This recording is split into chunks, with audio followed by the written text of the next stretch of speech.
Namaste, Archana Pummi here again.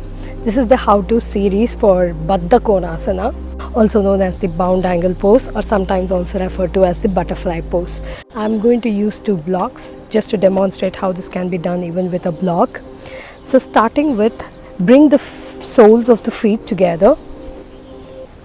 Something that one of our teachers used to say is to form a big diamond as much as possible, a beautiful indicator to say that how far the feet should be. And as you get into the pose, the aim is to get the feet as closer to the groin as possible. It's absolutely fine if the feet is as far away from your body for now. So some of you may find it difficult that your knees may not fall flat onto the mat. So for those scenarios, these 2 blocks and pillow cushions, or what do you call those? Couch cushions are also great support to keep the knee in place.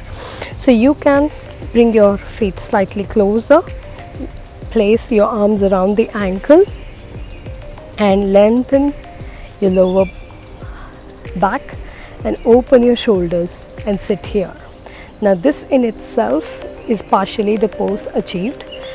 So to take it further deeper, if you're finding your feet is not getting close to each other and there is still some amount of tightness here, you could always place a block in between the soles of the foot and force your feet to press into the block to get into this pose. So this is another way of getting into the Baddha Konasana. If this is not required, there's another way where you can place it below your hip. So your hip tilts forward, just like you can see right now. My hip is slightly elevated, so this is even more comfortable.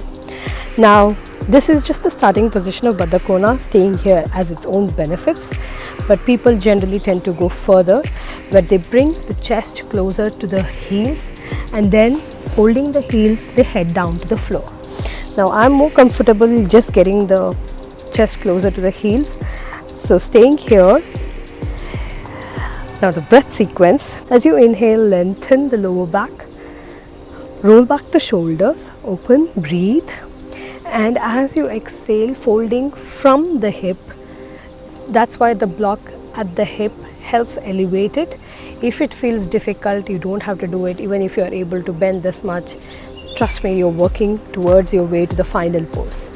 So as you exhale, explore further deepening the stretch.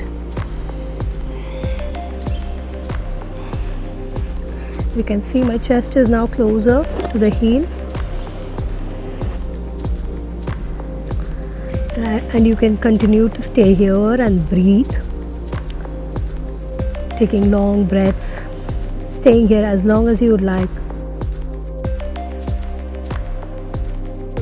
Look up, gaze up, inhale and lengthen back. The same thing can be done without the blocks as well. You could just place a cushions here for your knees, or you could keep a block here to bring your feet together. So there are multiple variations. You could also, if you're finding this difficult to balance, you could also sit with your back against a wall and just place it as close to your groin or your pelvic center as close as possible, and just place the palms next to your hips and just lift. This also works good enough. So as you see, there are multiple variations for Baddha Konasana. This pose is an excellent hip opener, and because it works on the hip and the pelvic area, very good for the reproductive organs. And with the forward bend, it is also an introversion pose, so it definitely helps change somebody being overactive to calm down and introvert them.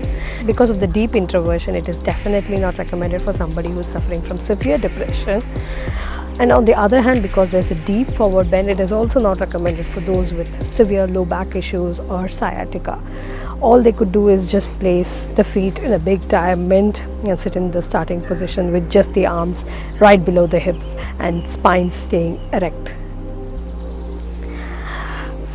A few words of caution who should not be doing this: if you have any groin injuries, or if you have any hip injuries, or if you have any excessive soreness in your knees and you're not able to open your hips and knees, then I wouldn't recommend doing this. If you would still like to do it, you can always try with blocks, but please do consult your physician, whoever is treating you, whether it is good to start practicing any of these things.